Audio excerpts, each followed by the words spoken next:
Welcome to the exciting world of startups.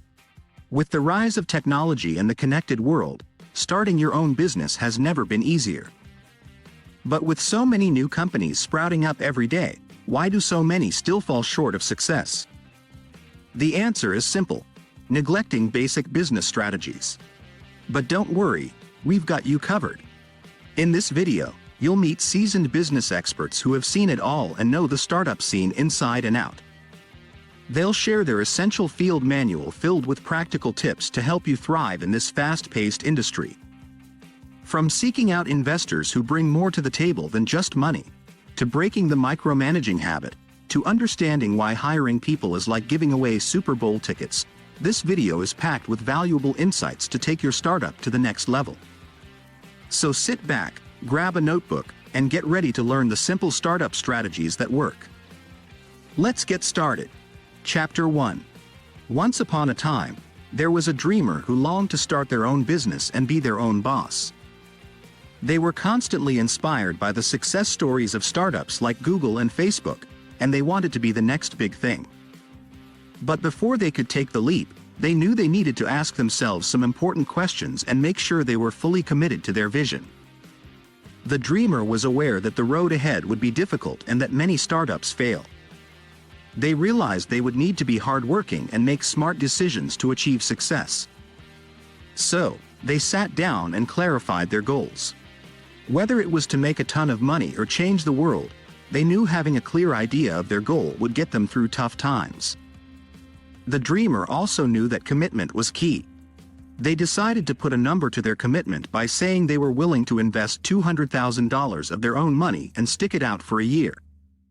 This way, they could assess their progress and quit before throwing good money after bad if necessary. Finally, the dreamer realized that having the support of others was crucial for success. They made sure their friends and family were on board with their project and understood the risks.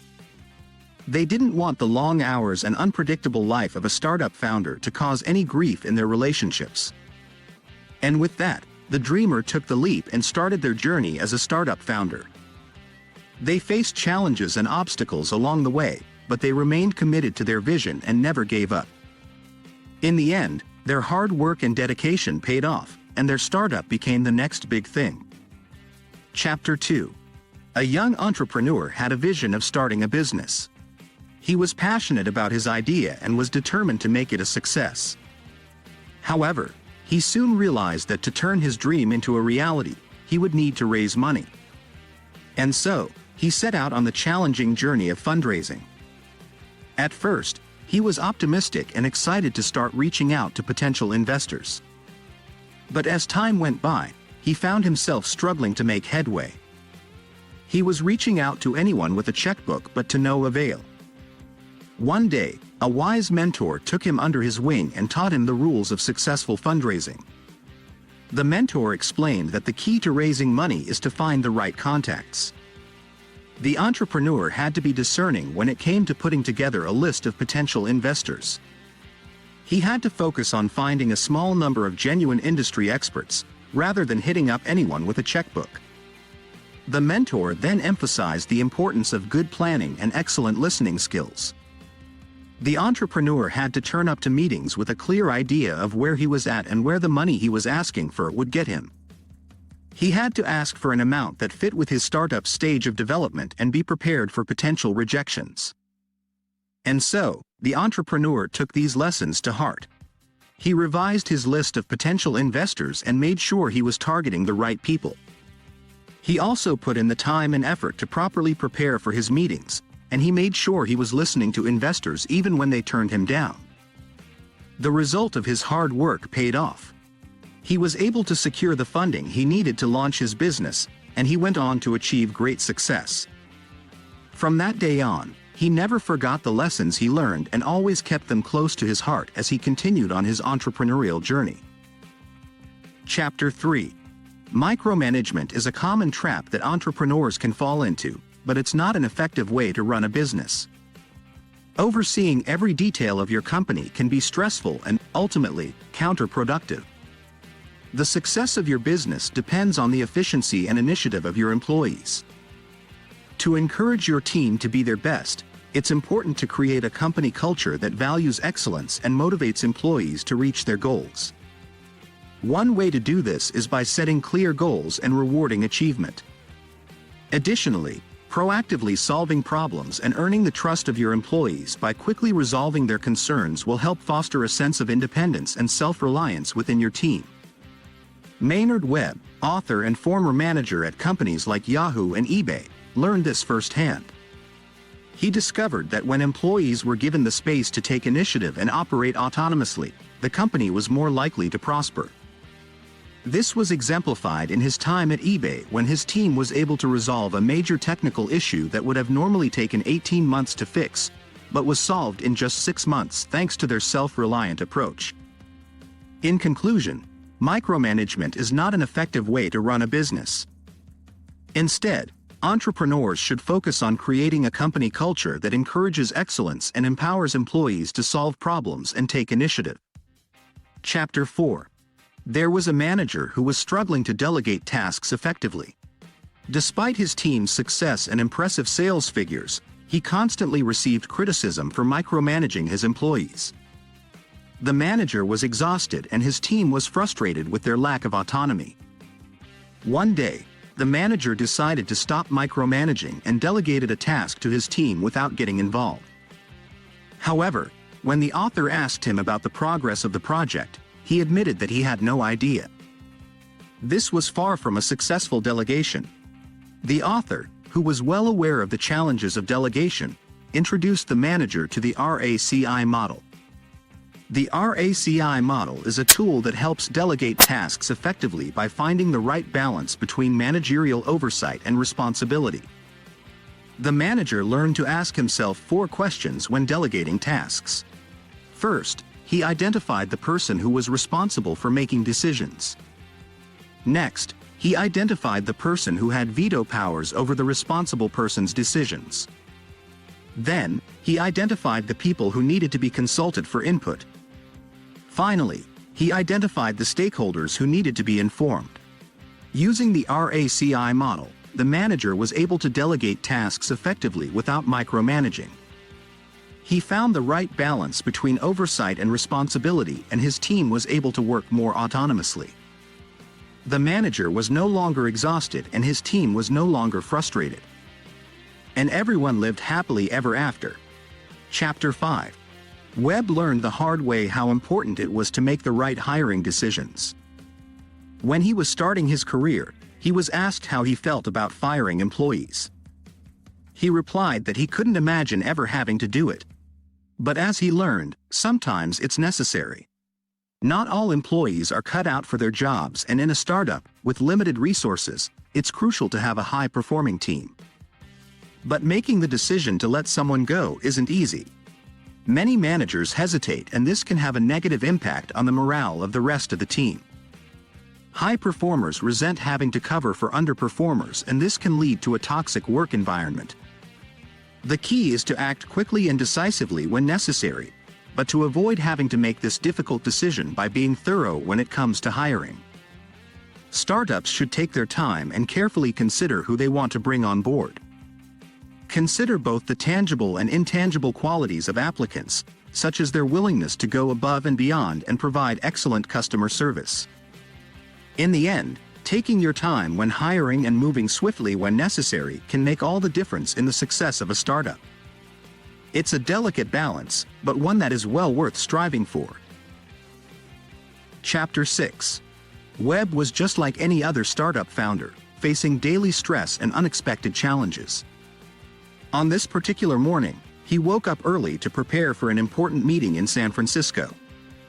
However, disaster struck before he could even begin his day. As he tried to log into his email account, he realized that he couldn't even access his account with the correct password. To make matters worse, Webb was feeling under the weather with the flu. But in the midst of chaos, Webb took a step back and reminded himself of the importance of remaining calm. He took a few deep breaths, rebooted his laptop, and found that the issue had been resolved. This situation was a common one for entrepreneurs, and the key was to remember that it was only temporary. Webb knew that the best way to overcome stressful situations was to follow a 4-step plan. He slowed his pace, figured out the cause of the crisis, came up with a solution, and proactively implemented it. To do that, he put some distance between himself and his operational work, prioritized his tasks, and gave himself ample time to complete them. This experience taught Webb that no matter how bad things may seem, they will eventually get better. The key is to remain calm and focused, anticipate problems, prioritize tasks, and work through them in order. By doing this, Webb was able to overcome his stress and handle the challenges that came his way. Chapter 7. Yahoo was on the cusp of making a big impact in the travel industry with their flight search tool, Hipmunk. However, everything changed when Google announced that they were also developing a competing service. This news caused a stir among Yahoo's management and employees, but it also made fundraising a lot tougher. Investors started to ask if the company was worried, and there was a real risk of a mass exit of investors. Despite the pressure, Yahoo's leaders remained calm and assessed the threat. They realized that it was important to reassure their investors, even if it meant raising less money during a period of insecurity. And it paid off. Hipmunk still ranked ahead of Google Flights on a popular product recommendation website. Competition can be a double-edged sword, but it can also lead to new opportunities. The other players in the travel industry, like Expedia and Priceline, banded together with Hipmunk to retain their position. Their financial resources and expertise helped transform the new kid on the block into a powerful competitor, capable of taking on the tech giant. In the end, it was Google's entry into the market that brought these companies together, creating a stronger force in the industry.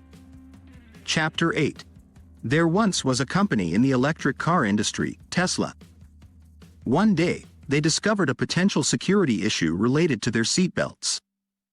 Instead of ignoring it or waiting for the situation to escalate, they took immediate action. They recalled all affected vehicles and worked quickly to find a solution. Their swift response not only protected their customers, but also prevented them from facing any legal consequences. This story highlights the importance of reacting swiftly in a crisis. Just like the authorities in a bomb scare on a subway system, a company must first assess the situation to determine whether the crisis is real and just how severe it is. To do this, it's crucial to have good listening skills and keep an ear close to the ground to anticipate any issues. In a crisis, speed is key. Just like a frog in boiling water, a crisis that is allowed to escalate can quickly become too late to handle. That's why it's important to act quickly and sound the alarm to resolve the issue as soon as possible. So, whether it's a crisis related to fundraising or delegation, a company's success depends on its ability to quickly assess the situation, react swiftly, and use its resources to resolve the issue.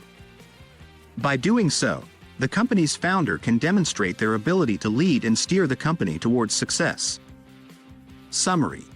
Before you jump into the startup pool, make sure you've got all your ducks in a row.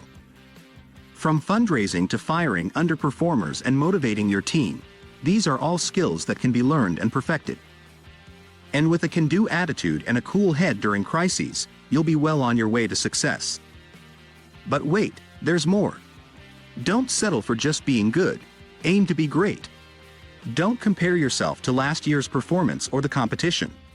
Shoot for the moon, because even if you miss, you'll still land among the stars. So go ahead, raise your sights and let's make some startup magic. Now, the insights and knowledge I gained from reading Dear Founder were phenomenal. I highly recommend it. Thank you for taking the time to watch, and if you found value in this video, be sure to hit that like button and subscribe to my channel for more great content. Trust me, you won't regret it.